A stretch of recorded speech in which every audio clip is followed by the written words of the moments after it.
Hello and welcome to United's glory. Manchester United ended the season well. We're looking towards next season. Major improvements that are needed, of course, throughout the entire squad, and some additions definitely need to be made. The four problem positions often muted are a centre defender, a right winger, an attacking midfield, or mainly a squad player, but also a defensive midfielder. Now, the reasons for this are simply because many Man United fans especially do not trust Nemanja Matic at the base of our midfield. Now, don't get me wrong, Nemanja Matic, after Project Restart, hit a good vein of form. He came back into the team after a long layoff, after Scott McTominay and Fred.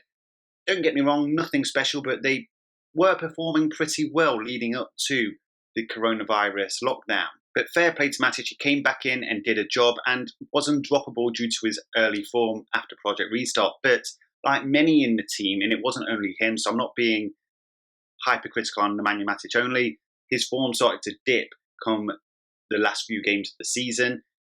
Nemanja Matic has been out most of the season, so I'm not exactly sure what his excuse is, but a lot of the players were suffering from fatigue, especially Bruno Fernandes, where it was quite obvious. I'm surprised he even made the run up for the penalty against Leicester. Now, it isn't just because of that dip of form that people don't trust Nemanja Matic. Obviously, our midfield complexion has changed since we brought in Bruno Fernandes and Paul Pogba's return. These two players are simply undroppable. Paul Pogba is our only truly world-class player in terms of technical abilities, and Bruno Fernandes has simply been sensational. Is likely going to be a world-class player, a bit more form into next season. You can probably put him in that bracket. But we know Paul Pogba, World Cup winner, three-time Serie A winner. He has proved it at the top level. Now, Nemanja Matic has won titles. He won some at Chelsea. But I don't ever feel like we got the player that we saw at Chelsea, and he definitely doesn't really suit Manchester United's style of football. He's a really good defensive player, and he certainly can do a job. I'm not by any means saying sell Nemanja Matic.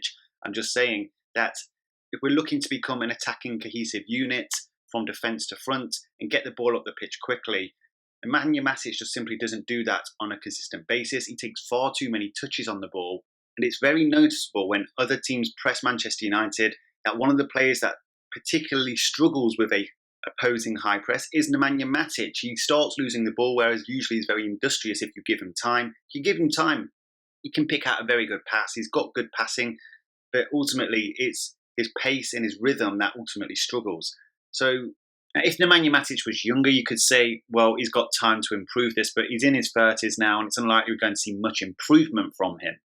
And sure, he did have a good vein of form, but ultimately nobody would have been complaining had he been sold in the January transfer market. In fact, most people expected it. A lot of people have said, well, why not put Fred in? Well, it's quite clear that Ole Gunnar Solskjaer does not trust Fred at the base of that midfield either. Now, like I said, the complexion has changed. Paul Pogba and Bruno Fernandes are guaranteed starters if they are fit and on form. But what we want to see that we didn't see at the end of that season is Paul Pogba push further up the pitch closer to Bruno Fernandes. And the reason that I think Ole Gunnar Solskjaer isn't doing that right now is because Paul Pogba is the out ball from the defence to the attack. We are playing a 4-2-3-1 with Pogba next to Matic. Pogba is just too deep for me.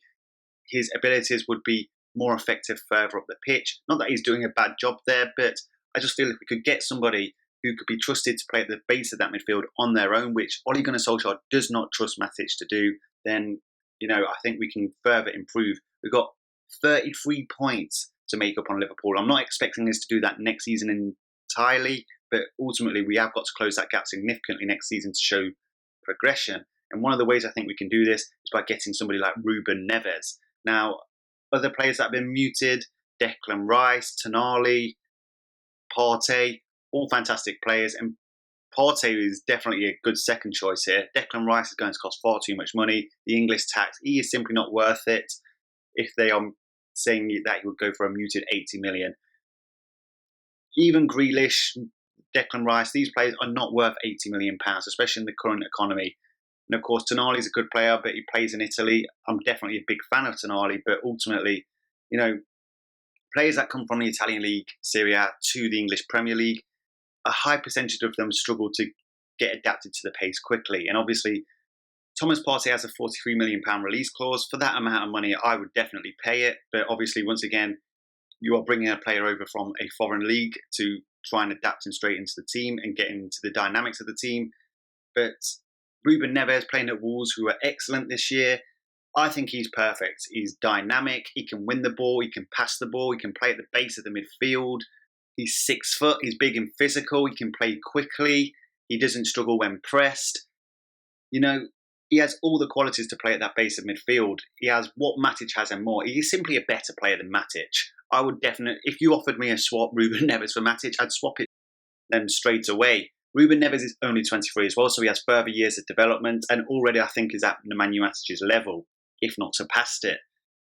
I think Ruben Neves could come in and complete that midfield trio, allow Pogba to play further up the field. He can pick a pass, and he has far more mobility than Matic. Like I said, there's no reason to sell Matic unless Ole Gunnar Solskjaer really is training somebody like McTominay to play defensive midfield. But Ruben Neves is better than McTominay as well. I did want to see Fred get a run at the base of that midfield, but it doesn't look like it's happening, and he definitely doesn't have the physicality. Nemanja Matic made some very important interceptions using his height against Leicester, and obviously Fred wouldn't be able to do that same job. So there's definitely a markdown in physicality when you bring Fred in, but he can play a pass. He is tenacious and passes the ball quickly. He doesn't take too many touches, but Ollie just doesn't seem to trust him to play him at the base of that midfield singularly, and that's the important thing for me is they have to be able to play at the base of the midfield on their own and hold their own there without having to play another defensive midfielder or a deep line playmaker next to them. I want to see Pogba further up the field. I want to see that defensive midfielder able to play that pass forward and play it when pressed. Nemanja Matic can do it when he isn't pressed, but when he's pressed, he starts taking too many touches. He takes 4 or 5 touches, which is criminal in the centre of midfield, and then ends up going sideways. I'll hark back to Michael Carrick. Michael Carrick sometimes went sideways, don't get me wrong, but it was 1 or 2 touch and it was often forward. You aren't going to get the English tax on Ruben Neves. How much would they demand for Ruben Neves? I don't know. I think he's comfortably worth 60 million, and I think he would fit right in at Manchester United and hit the ground running. Ruben Neves still has a lot to prove, and obviously this would be a huge step up from Wolves to Manchester United for him, so he would be very ambitious and I imagine hard-working. I just think it's would be a great signing. Maybe Ed Woodward could work his magic and get him for cheaper than 60 million, maybe 40 million plus 10 million if he wins the Nobel Prize. I just think if we had Ruben Neves, Bruno Fernandes and Paul Pogba in that midfield, we would have a midfield to contend with any midfield in Europe. Definitely the best midfield in the Premier League with those three. If we get them to play cohesively as well, obviously coaching and tactics do need to come into play. That needs to improve, but that's obviously on Ollie and the coaching team. But in terms of individual players, if you have those three and then a McTominay and a Fred and a Matic on the bench, maybe you can't really hold on to all three of those. And I do struggle to see a way back in for Fred. Given their ages, I would sell Matic if you had to make that kind of choice. But I guess if you want to recoup some of that money, then you sell Fred, because Fred, you could probably get a bit of money for him still. And obviously McTominay has those Manchester United ties, and it's unlikely we would get a massive amount of money for him, and he probably wouldn't want to leave. Not that Fred would want to leave, but it would be harsh on Fred getting sold after the season he's just had, because consistently he was one of our better players in the season. I've seen some people say that he came back and played poorly after Project Restart, but I'm not really sure how you can judge Fred when he's just being thrown in for 30 minutes here and there. We know Fred's a player that plays well after he's played a consistent run of games. So, I do like Fred as a player, but it's hard to see how he makes his way back into this first 11 if he can't play at the base of that midfield on his own, as Matic can't, as McTominay can't. So that's why I think Ruben Neves is perfect. Anyway, let me know what you think. Who would you sign if you had to get a midfield replacement for Matic? Let me know down in the comment section. Make your opinion heard. I look forward to reading it. Until next time, talk soon.